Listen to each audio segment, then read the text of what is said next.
Virginia. I love Virginia. Man, what a place. What a place. You know, I have a lot of people that work really hard. I pay them a lot of money, probably too much money, but that's okay, right? And I have the vineyards in Charlottesville. You know about that. And in Loudoun County, I have Trump National, which is a tremendous success right along the Potomac River. Probably no piece of land like it. It's phenomenal. And we've had tremendous success in Virginia. We have a lot of people that work for me. We have a lot of people, frankly, I work for them the way I look at it. Because the truth is, they're so good that I actually need them more than they need me. Does that make sense? So it's one of those things. And you know what I did? Where is Carrie? Where is Carrie? Get up here, Carrie. Come on. She's so incredible. She runs the vineyards, Trump Vineyards. You know what it is. A lot of people go. In fact, one of the drivers was telling me he goes there back and forth all the time, bringing people.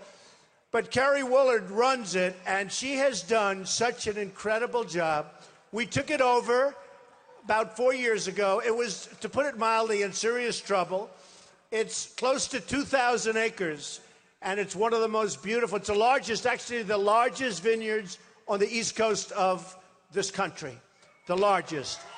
And it's become an incredible, incredible tourist attraction. And Carrie has literally from day one, I mean, she's taken it, and it's with love and with pride.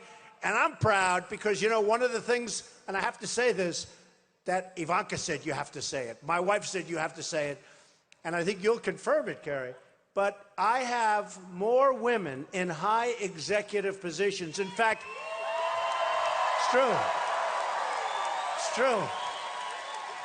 In fact, the men in my company are all complaining. Is that okay? The hell with them, right?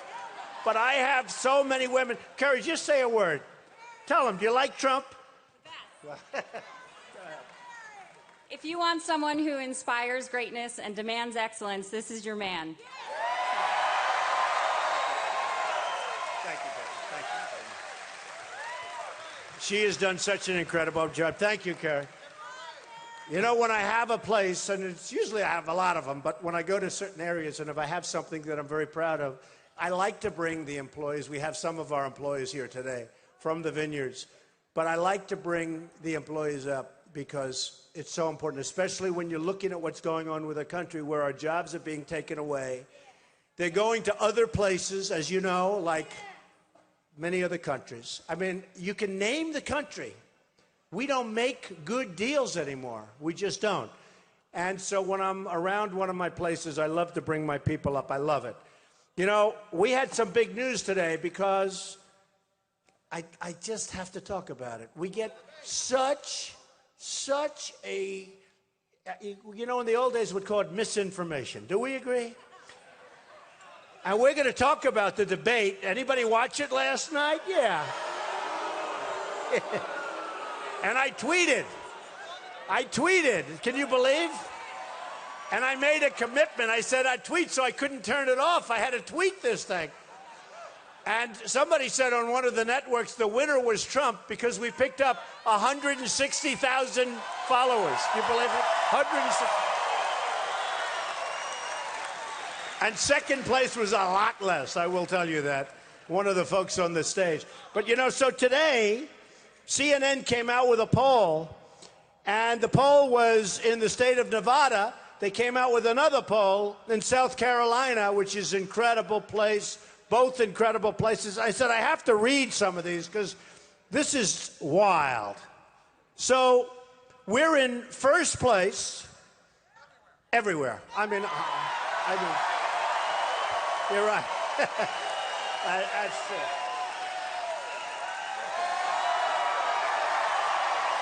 Actually, that was good. You really helped. He said everywhere. I said, yeah, you're right. It is everywhere. I mean, it's Texas. We're in New Hampshire. We're in Iowa. We're in first place everywhere. But the polls just came out.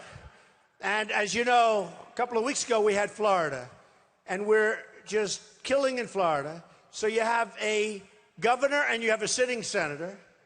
And it's not even close. We're at 28-29. they're in the teens, low teens, and we want to keep it that way. We're going up. I'm not even happy with when I hear 29 now. I'm saying, gee, we should do better, because here's what just happened. So in Nevada, we're at 38. Think of it, 38. Second place is 22. I won't even bother telling you. It doesn't make any difference, because when you have 38, you're almost doubling it up. But here's the thing that I loved about the poll. Again, done by CNN. South Carolina, we're at 36-18. You believe that? Connecticut just came out 34-14. But here's what I really like. Which candidate can best handle the economy? Okay?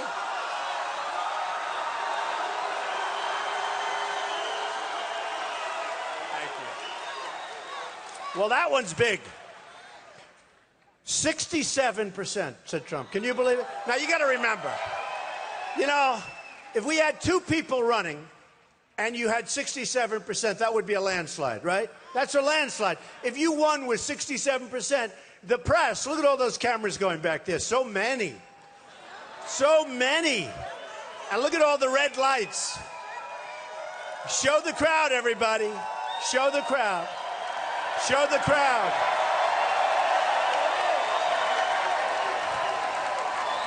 And you got a lot of people outside that the fire marshal would not let in. So it's one of those things. But I will tell you that when you have 67% in a two-person race, that's called landslide. That's called massive victory.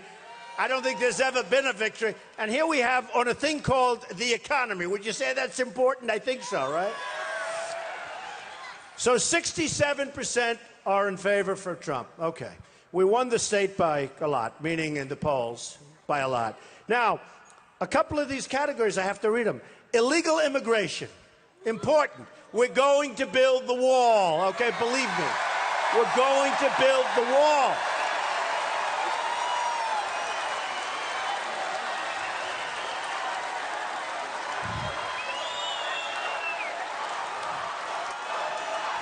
%100%. And, you know, so we're going to build it. It will be paid for. Who's going to pay for the wall? Who is going to pay for the wall? That's right. So, the next category, which is so important. That's okay. That's okay. Don't worry. That's all right.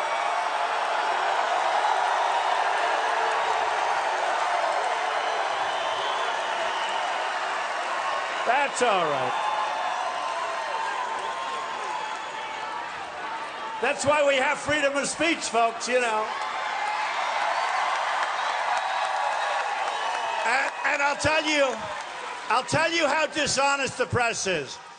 We have thousands of people in this room, 7,000, I think 7,200 people. We have about 10 people over there. They'll get the headline. You won't. That's pretty disgusting. Pretty disgusting. But that's the way it goes. So illegal immigration, 55% want Trump. 13% is second place. That tells you something right there. 13%. 13%. On social issues, Trump is first. On foreign policy,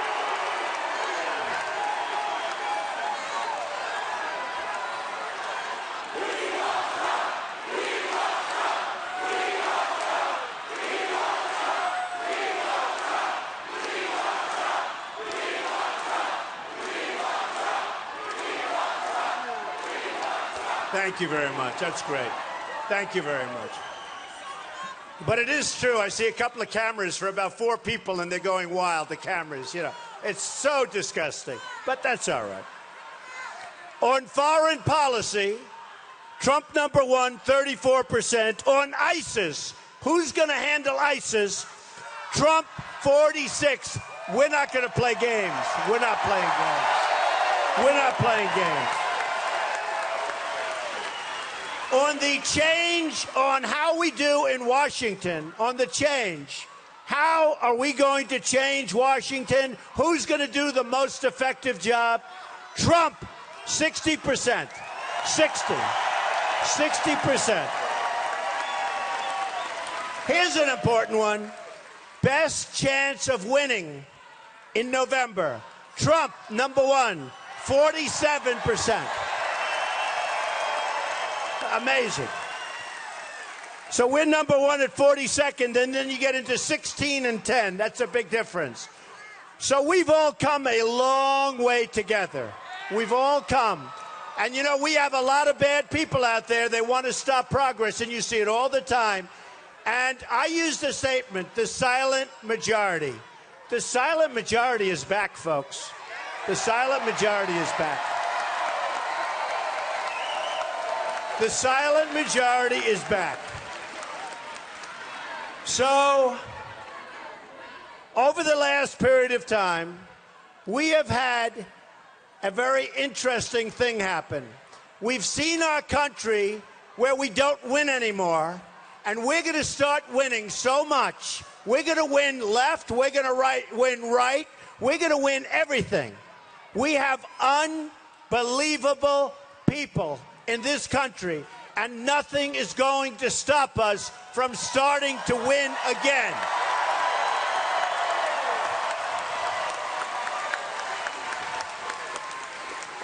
You look at what's happening with foreign countries. You look at how they're taking our jobs, how they're taking our base, how they're taking everything we have, including our money. You look at what's going on with the foreign, no matter what country you're talking about, they beat the United States. It's not going to happen anymore. It's not.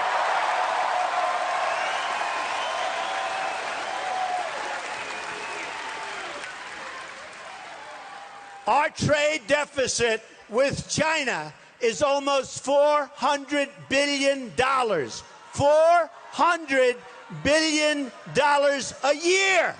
A year.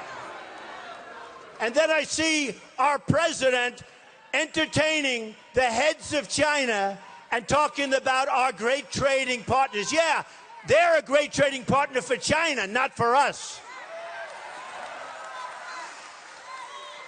Our deficit with Japan is $70 billion a year.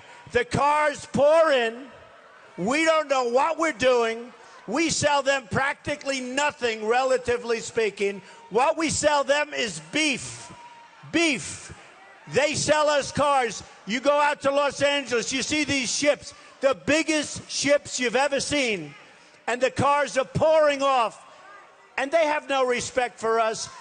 And our trade deficit with Japan is almost 70 million. Think of this. Think of this. Japan, $70 billion, which is absolutely crazy. Now, we go to Mexico. I love the people of Mexico. I love Mexico. They're great people. I have thousands and thousands of Hispanics working for me. Thousands. Thousands of Hispanics. And in fact, in Nevada, the same poll, I win with the Hispanics, which everyone's surprised. I win with the Hispanics. So our trading deficit with Mexico is $45 billion a year. $45 billion. Now, I'm going to build a wall. It's going to be really a wall. It's going to be something special. Nobody's coming in other than if you come in legally. But here's the thing. Everybody said you can't build a wall. And I say Mexico's going to pay for it. They say you can't do that. You can't do that. How can they do that? So if the wall costs $6 billion to build, and you know, we're talking about 1,000 miles. It's 2,000, but you need it on 1,000. The Great Wall of China, think of it, is 13,000 miles. It was built 2,000 years ago. We have a wall that has to be built. We have problems coming in like nobody has ever seen before. It has to be built. Has to be built.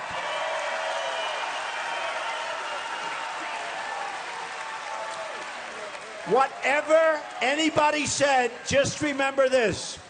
Almost everybody wanted this wall built 10 years ago, 12 years ago, 15 years ago. The liberals, the conservatives, everybody wanted it. One of the reasons it wasn't built is because they couldn't get an environmental impact statement approved. You believe this?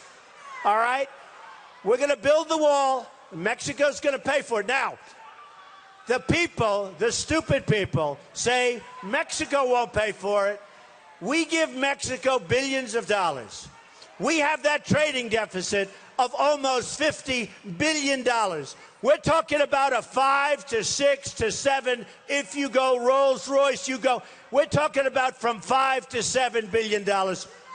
Who couldn't get that money? They're going to pay it so gladly. They're going to pay it so gladly. And I will say this. I speak with our politicians, and I speak to them all the time. But I speak to them loud and clear, and I know who I'm dealing with. And a lot of them are nice people. But they say, Donald, you'll never be able to get them to pay. And I realize they're not the right people to do the job. Because with the right messenger, they will pay so happily, so gladly. They're taking advantage of us at the border. They're taking advantage of us with trade. They're very good people, but their leaders are smarter than our leaders. Our leaders don't have a clue. They don't have a clue.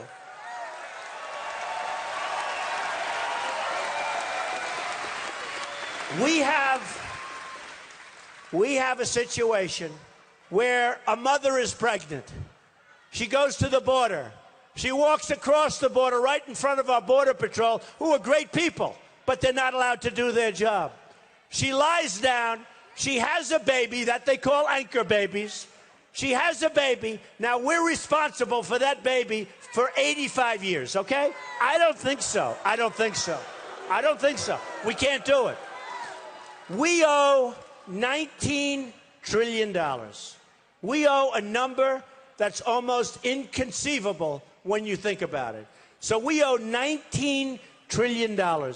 We can't be in a position where we're doing what we're doing anymore. We just can't. We have to rebuild our country. We have to rebuild our infrastructure.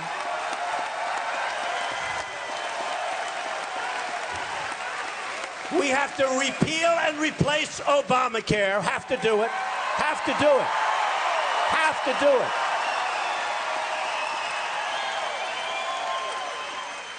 Obamacare is going to cost us more money than anybody would have ever dreamt, and it's no good. It doesn't work. Your premiums are going up 55%, 45%, 60%. Your deductibles are through the roof. You can be dead and never get any of the money. Your deductibles are so high. So we're going to repeal Obamacare. We're going to replace it with something that's going to be terrific. And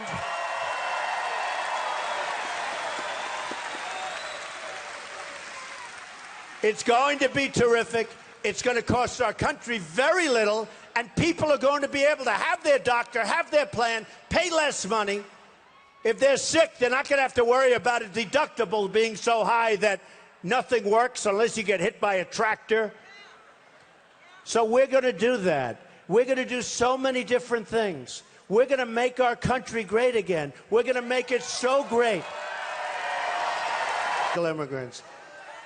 They're suggesting, listen to this, they're suggesting Social Security for illegal immigrants. So we're going to straighten things out. We're going to do it the right way. We're going to bring immigration under control. We're not going to have a situation like Kate, beautiful Kate in San Francisco. This guy comes in 5 different times. It could have been much more than that. After the 5th time, she gets shot in the back. We're not going to have it anymore. We're going to have a situation that's going to be rational, reasonable. We're going to keep in the country when somebody goes through a long process with college. They go to Harvard, they go to Yale, they go to a great college. University of Virginia, great college, right? Great, that is right next to our property. We love them. That's a great college. But they go to University of Virginia. They do fantastic. They do just great. And they're so proud. And they're from another country, but they want to stay here. And we tell them, get out. You stayed here. You have to go home. And then there's a case in India where a man opened a company, wanted to stay here. He ends up opening the country in India. He now has 5,000 employees. It's one of the hottest companies in the world. And he would have been here. He would have been here. And that's what we want. We want to keep people here. We want people to come in legally. And I say,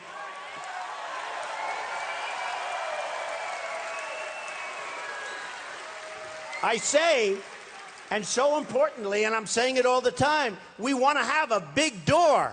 We want to have a big, beautiful door right in the middle of that wall, and we want those people to come in. They've got to do it through a legal process. If we don't have a border, and we have people all over this country, we have no idea where they're coming from, we don't have a country. We no longer have a country. It's very simple. And we're going to do it with heart, and we're going to get along with people, and everything's going to be great. But we're going to have a country again. We're going to take back our country, and we're going to start doing things properly. When we have countries like the ones I named, and many others, and we have people that take advantage of our leaders because they're not smart, they're incompetent, they're stupid, or they don't care, that's going to end. I have the greatest minds on Wall Street. I have them already lined up. They're calling me. These are the greatest negotiators in the world. They're calling me. Carl Icahn, great. I have all of them. I have the best in the world. They don't want money. They don't want salaries. They're rich. They made it because they're great negotiators. They want to come and they want to see our country be great again. They're proud of our country. Some are nice people, some aren't. I don't care. I want the greatest. And I know the best. I know the smartest, the sharpest. I know people that are overrated. I know people that are better than all of them. And we're going to bring them in, and we're going to bring them in, and they're going to be in charge of one, China. Let me tell you about China. First of all, I love China. The people are great. They buy my apartments for $50 million all the time. How can I dislike them, right? I tell it to everybody. I have the largest bank in the world in one of my buildings. It's from China. I mean, this is a bank that makes Citibank look like this big. I love China, but they've taken advantage. I wish it were turned around. I wish our representatives took advantage of them. I think that would be great. I think that would be great. But it's a one-way street. It's a one-way street to poverty. For us, poverty. We can't do it. We're in a bubble right now. Believe me, we are in a bubble. We have a phony statistic on jobs. We have 100 million people in the workforce. They want to work. We have 100 million people. We have tremendous levels of poverty. We have welfare all over the place. And these are people, in many cases, they want to go out and get a great job and be proud and take home a lot of money. But we can't because we're losing all our jobs. We're losing them to other nations. We're losing them to stupid policies. This trade pact, Trans-Pacific Partnership. It's believe me. If it was good, I'd say, I don't care if Obama proposed it. If it were good, I wish Obama were a great president. I don't care. Then I wouldn't have to run. I love what I was doing. It's true. I love it. I love it. So true. I'd love if he were a great president, where I say, wow, he's a great president. I'd vote. I'd be his greatest fan. I don't care, because what I want is what's good for the country. I don't want to be doing this. I'm actually having fun because I'm so energized. I go to these crowds. You know, we went to Dallas. We had 20,000 people where the Mavericks play. 20,000 people. We go to Oklahoma 2 weeks ago. We had 20,000 people in a park. We go, no matter where we go. We went to Mobile, Alabama. We had 35,000 people. No matter where we go up to New Hampshire, we have the biggest crowds. Iowa, the biggest crowd. South Carolina, we had something 2 weeks ago. It was unbelievable. It was unbelievable. A friend of mine actually said, how do you do that? How do you make speeches in front of so many people? And you don't have teleprompters, Donald. I notice you don't. I don't want a teleprompter. I don't want, right?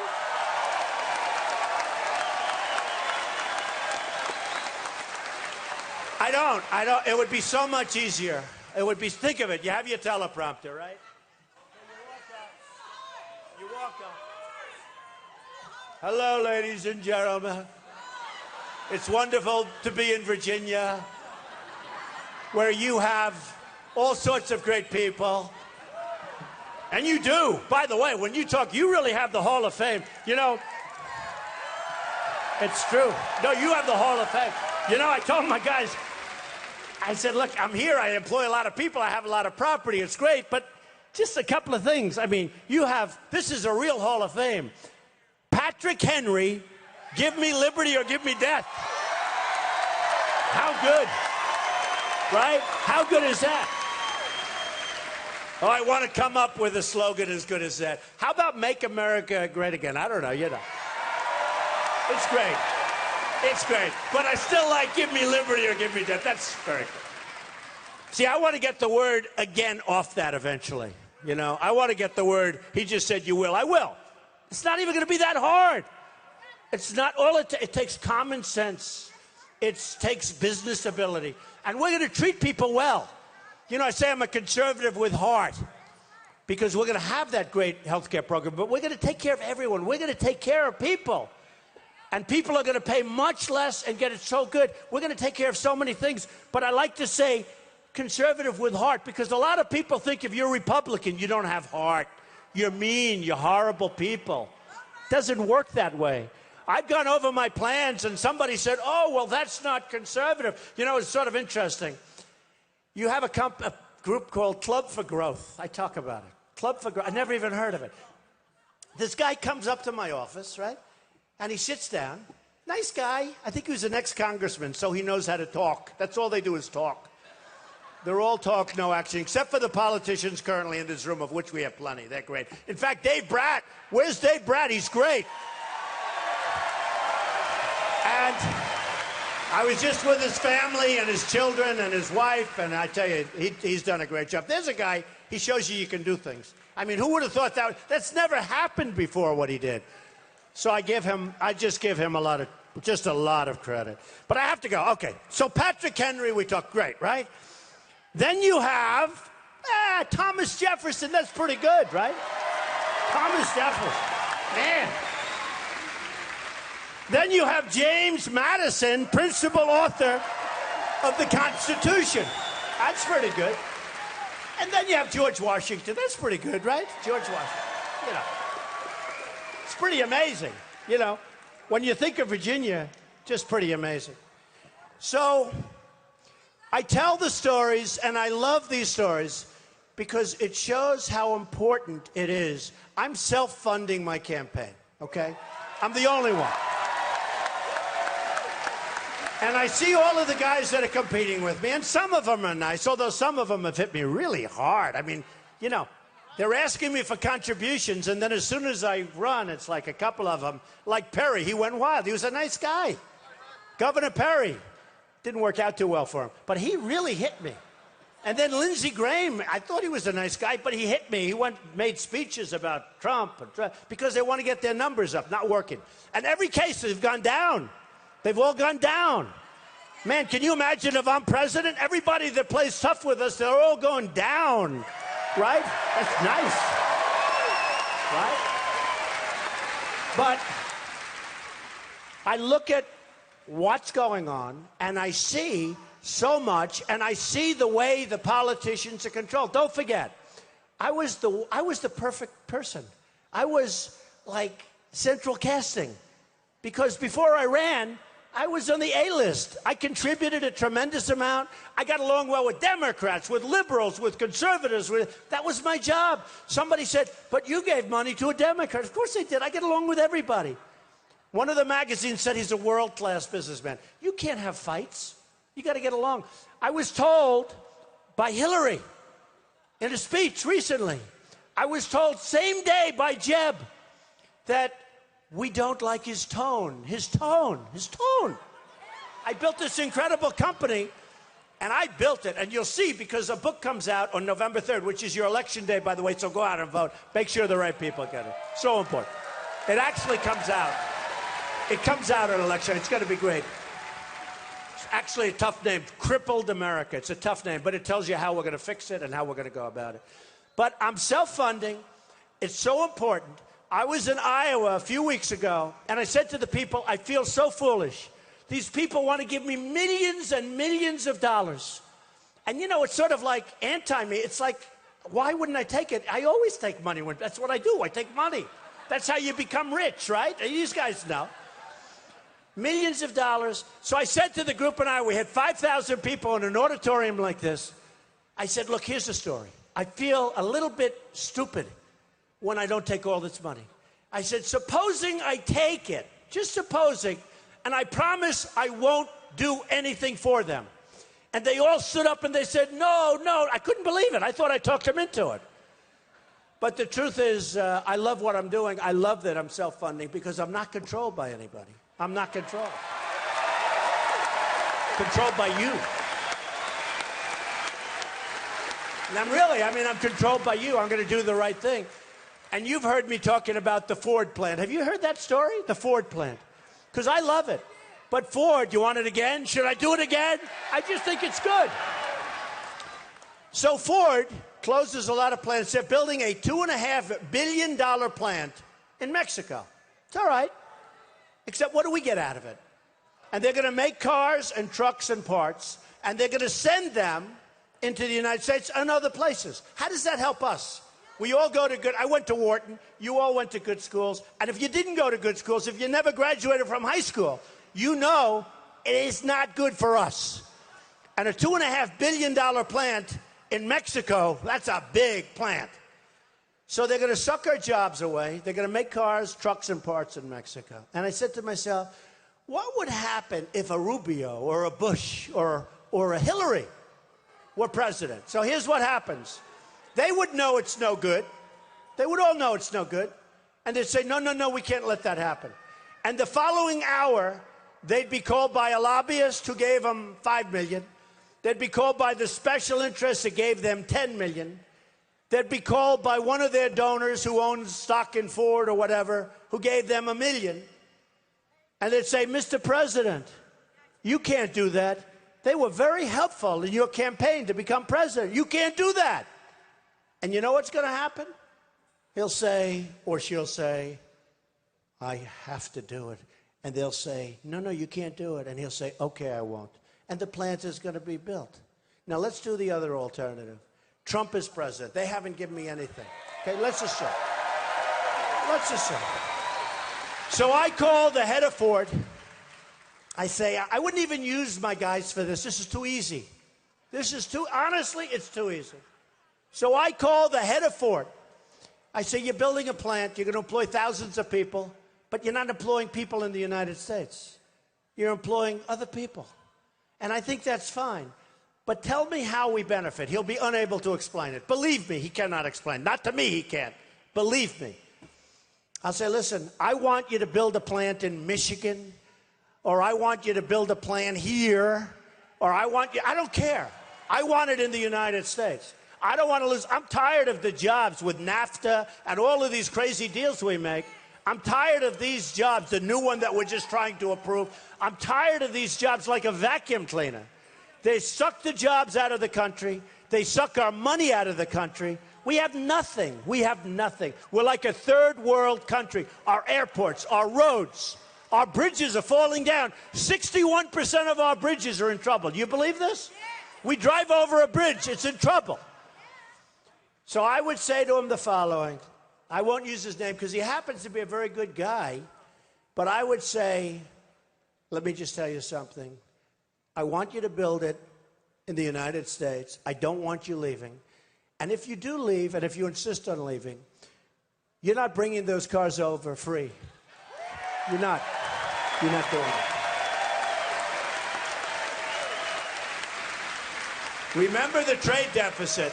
Remember here, we're talking 45 to 50 billion dollars a year. You're not bringing those cars over free. We're going to charge you a 35% tax on every car, truck, and part that you bring over. Now, I believe in free trade. I'm a free trader.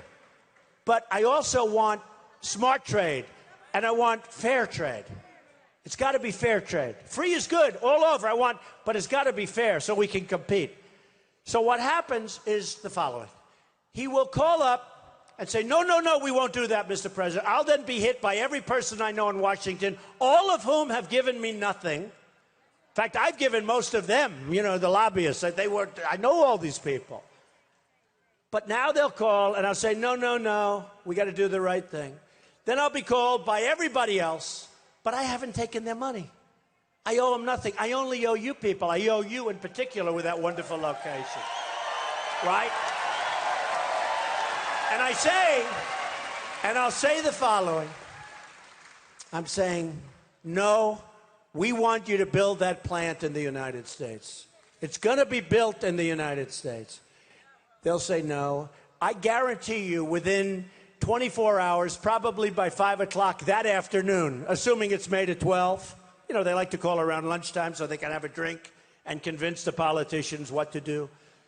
Assuming the call is made at 12, probably by 5 o'clock, they will say, yes, Mr. President, we've agreed, we're going to build in the United States. The only thing that could change is they're pretty tough negotiators, so it may take an extra day. They may wait till 5 o'clock the following. That's the only thing. They can't do anything. We have the cards. See, what people don't realize, Obama thinks that they have the cards. We have the cards. China has created one of the greatest thefts in the history of the world. It's true. They have sucked our economy dry. And if you want to do business in China, and I have many friends that are manufacturers, and I love these guys, and they're great manufacturers, and they call me all the time, they cannot get their product into China. They can't do it. And when they do, there's a big tax. And we're like the dummies. Oh, bring it in, just flood it in, come on in. And then they do their currency manipulation, which is one of the reasons that the trade pact doesn't work. Hillary Clinton was listening to my speech. She was in favor of it 44 times. And then yesterday, 2 days ago, she came out against the trade pact. You know why? Because if she has to debate me, she knows she's going to get killed on that pact. Killed.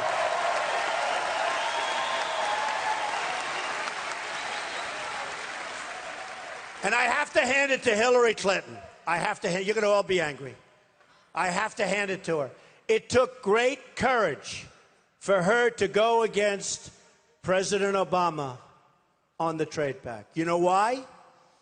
Because maybe she gets indicted. Because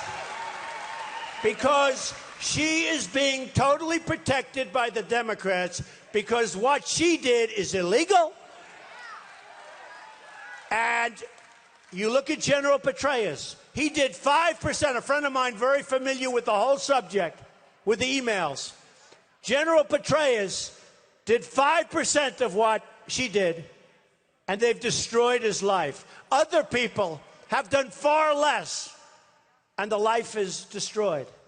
So the Democrats are just protecting her. There's no reason for this. Now, I'd want it to go a fair investigation, let everything be fair. But what's happened is absolutely crazy. So let's see if she might have done okay last night. She did. She did okay because nobody attacked her. Nobody attacked her. There was no attack. You know, in my debate, I hate to say because we're live on CNN, they're going to want it, but in my debate, they said, Mr. Trump, what do you think of this that the man next to you said? And then they go to him and they said, Donald Trump called you a horrible human being. How do you respond? It was like a reality television show. Whereas last night, they'd ask a question, they'd get an answer. They'd ask a question. With me, everything was an attack. It's crazy. And yet every poll said I won that debate, so I'm very happy with that. But every poll, Drudge, Time Magazine, Slate, every poll. But it was a whole different story. So we have to do something about that. Let me give you one other quick story. Nabisco, Oreos, right? Nabisco, right? Oreos. They're closing their big plant in Chicago. They're moving it to Mexico. I'll never eat another Oreo again, ever, ever. So I'm going to talk to them. I mean, I don't want their cookies made and sold. I just don't want it. It's unfair to us. Chicago is losing this large plant. It's going to another country. We have a thing called corporate inversion. That's where companies have trillions and trillions of dollars outside of the United States, okay? Trillions. They think minimum $2.5 trillion. I think it's much more than that. It's covered in my tax plan, corporate inversion.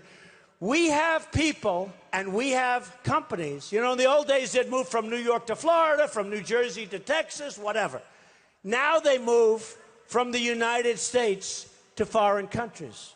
They take all those jobs. And Charles O. Finley, the great Charles O. Finley, right? The Oakland A's. He had the lowest payroll in baseball, the lowest payroll, and he won the World Series 3 times. He had Reggie Jackson, sold him to the Yankees. He had Catfish Hunter, sold him to the Yankees. George Steinbrenner, who was one of my best friends and a great guy, he used to say, this guy's brutal. Donald, he doesn't spend any money, and he's like killing us. And George would always buy his players, but he bought them at the top, you know. But George did just fine. George did great. George was great. But there's a guy, the lowest payroll, now think of it, by far, in baseball. And yet he had the best team. And he won 3 World Series, I think, in a row, right? Charles O. Finley. There's something beautiful about that, to me. To me, there's something beautiful about that. So we'll spend whatever we have to spend. I mean, one of the things that happened that's so incredible, I did Meet the Press. Nice, Chuck Todd. He had his highest ratings in 4.5 years. He called up our office. He said, thank you. Can you believe it? I saved his job. I saved his job. It's true.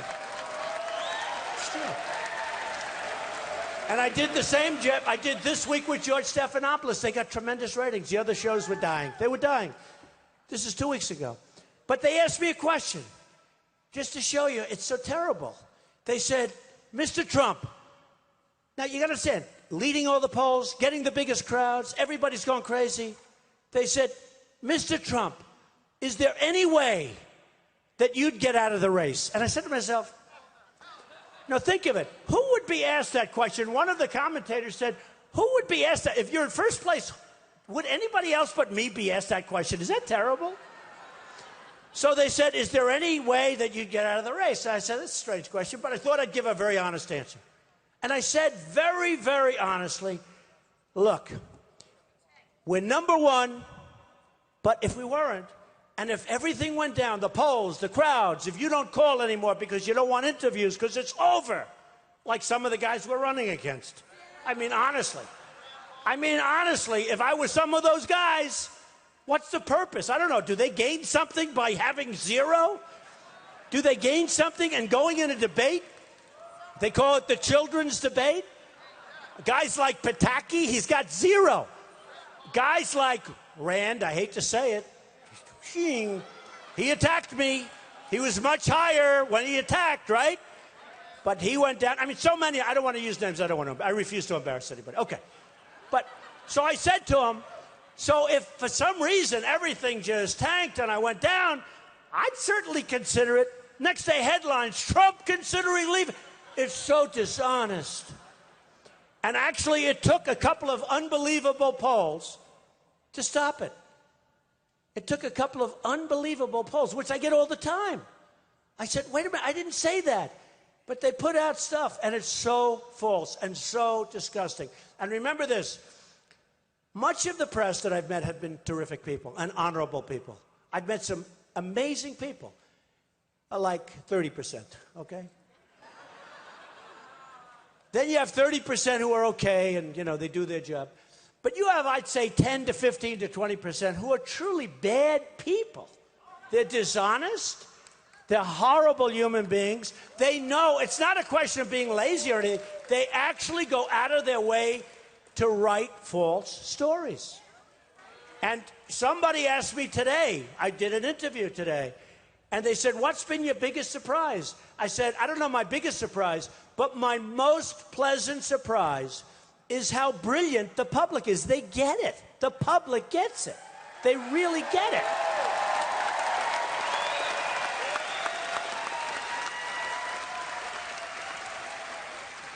But it's been tremendous fun. I was going to tell you before, so a friend of mine said, how do you do that? How do you speak? No teleprompters, no this, no that, and you just speak. I say, it's amazing. And by the way, no disrespect, but every place I go, you would love these people. Whether it's Alabama, whether it's Dallas, whether it's all of the Oklahoma, it's like all the same. They're incredible people. You're incredible people. They want to see, it's true. It's true. They want to see our country be great again. They know it can be. They want to see it happen. They want to see victories. We don't win with anything. We don't win with ISIS. We don't win with Iraq. We don't win with Libya. We don't win with Yemen. Wait till you see that. And they are going into Saudi Arabia, folks, in case you had it. And by the way, we will defend Saudi Arabia, and we will defend them for nothing, even though they make $1 billion a day. Those days are going to stop. I ordered 4,000 television sets recently. They come from South Korea. South Korea makes a fortune as a country, a fortune. We defend them. We have 28,000 soldiers on the line. And we have this maniac on the other side. We have our soldiers right between. They pay us like nothing. We defend Germany. A lot of people don't even know. We defend Germany. They're a behemoth economically, a behemoth. We defend them. We defend Japan. Free. They give us nothing, relatively. They give us like virtually nothing. We defend them. And you say to yourself, why? And here's the thing, interesting with Japan. I love Japan. It's great. Well, let's work, but work something out. Help us out. Give us something. We can get rid of all these deficits. We can make. We can make. True. And then you have the stupid people say, oh, you can't ask for that. They're a sovereign nation. Sure they are. They got to help us out. But here's the deal we have with Japan. We will defend them with our lives, with our money. We will defend them to the death. If they get attacked, we will fight. We have to fight. If we get attacked, they don't have to do anything. That's right. That's like Sergeant Bergdahl. We got a guy. It's true. No, it's true. We have a guy, 6 young people, great people, were killed looking for him. We get Bergdahl, they get 5 of the great killers that they've wanted for 10 years, right? These are the deals that we make because we have leadership that doesn't know what the hell it's doing.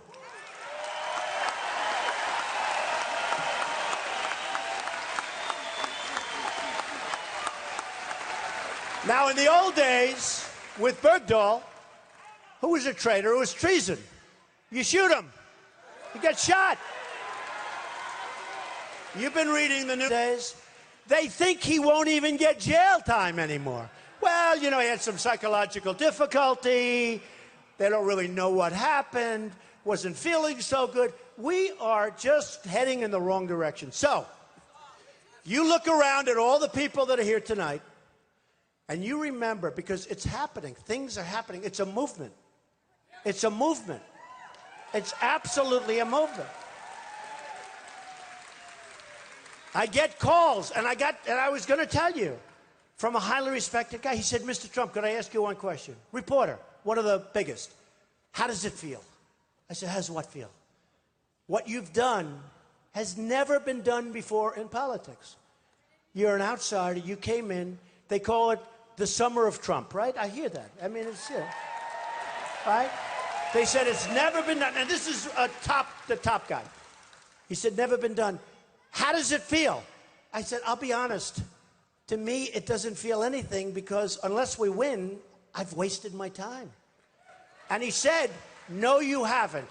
What you've done is incredible, By the way, that was a while ago. He still hasn't written the story. I think he's afraid to write the story. You want to know the truth. But he said, what you've done is incredible. And I said, I understand what you're saying, but I'm telling you, unless I win, meaning unless we win in the primaries, and we can't have these politicians any longer, we just can't do it.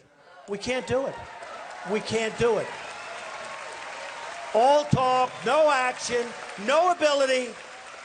They've got one ability.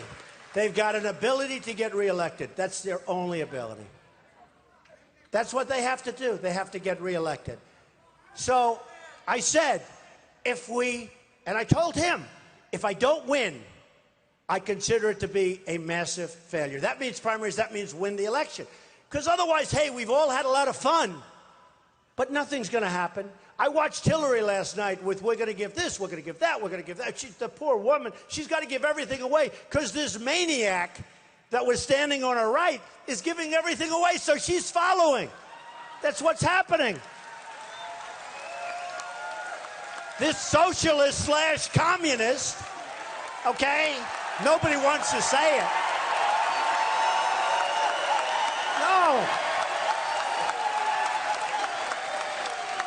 No, in all fairness to her, she's standing there listening to this guy. He's going to tax you people at 90%. He's going to take everything. And nobody's heard the term communist. But you know what? I call him a socialist / communist, okay? Because that's what he is. So then you see her stand up. Now it's her turn. And she goes, oh, I'm going to do that too. I'm going to do that too. I'm going to do that. Because you got to win. Because she's not doing so well. And in a head-to-head poll, they just did that. I beat her by 5 or 6 points. I love it. I love it. But we have to be careful. So here's the story. You're going to look around. You're going to remember this night.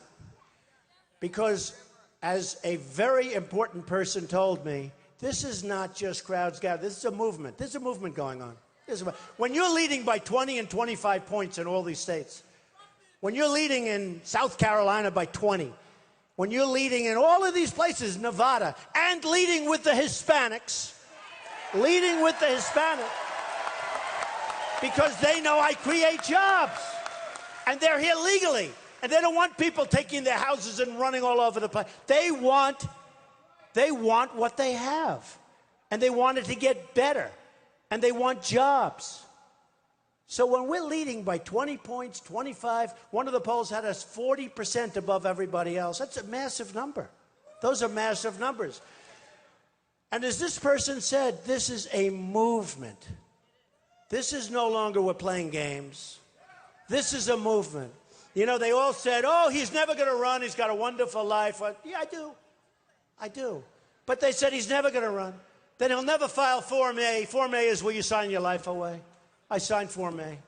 Then they say, oh, he'll never put in his financials because he's probably not as wealthy as people thought, right? So I have almost 100 pages of financials.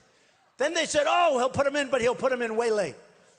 So I put them in ahead of schedule. I could have had many months after that. By the way, some of these guys that I'm running against, they put them in late. It's a 1 page. And they're late. They needed extensions. It's a true story. But they say he'll never put in his financials. And I was so happy to put him in. In fact, if I didn't run, I might have put him in because I like to tell people, I did a good job. You know? I did a good job. So I put in my financials, and all of these guys, the pundits, I call them the talking heads. You know, they get paid. They don't know what the hell they're doing, many of them. So they're all devastated because they said he wasn't running. He'll never file. He'll never this. He'll never do that. So I put in my financials, and it turns out that my company is much bigger, better, stronger, better, like much bigger than anyone ever thought. It's fantastic. Like we even come down here. We have the biggest winery on the East Coast. We have the great land on the Potomac River. They don't know that. You people know it because you're from Virginia, but no matter where I go, I have property coming out of my ears. It's true. And I have very little debt, great cash flow. And I'm not saying that to brag. I'm saying that because that's the kind of thinking we need in the country. It's true.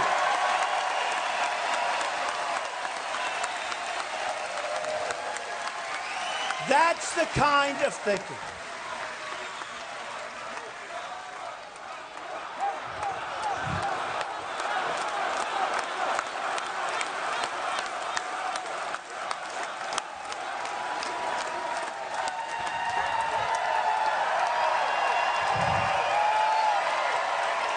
Thank you. If you think of some of the countries we talked about, if you think of, let's say, instead of losing in terms of China, let's say instead of losing 350 to 400 billion a year in trade deficits, let's say we broke even, okay? Do you know what that means? Does anyone have any idea what that means? Let's say instead of losing with Japan $75 billion a year, let's say we broke even. Let's say they agreed to take more of our product so we can equalize. Not that it's a one-way street, and it's easy. And we have the cards because we can say, we don't want your cars anymore. I'm sorry, we have all the cars. They wouldn't know what to do. So we're going to do a job. I give you my word. I don't care about my company. It's peanuts compared to what this is so much more. I have wonderful children, Ivanka, Don, Eric. My kids are wonderful. My wife is wonderful. But my 3 older kids that I just mentioned, they'll run it with my executives. It doesn't mean anything to them anymore. It doesn't mean. It's peanuts. I want to save this. I want to do such a great job. I want to make you people so proud of this country again. So proud. So proud. So look around at all the people here. Look around at the people next to you, because this is a special night. We are going to make America great again. Thank you. Thank you.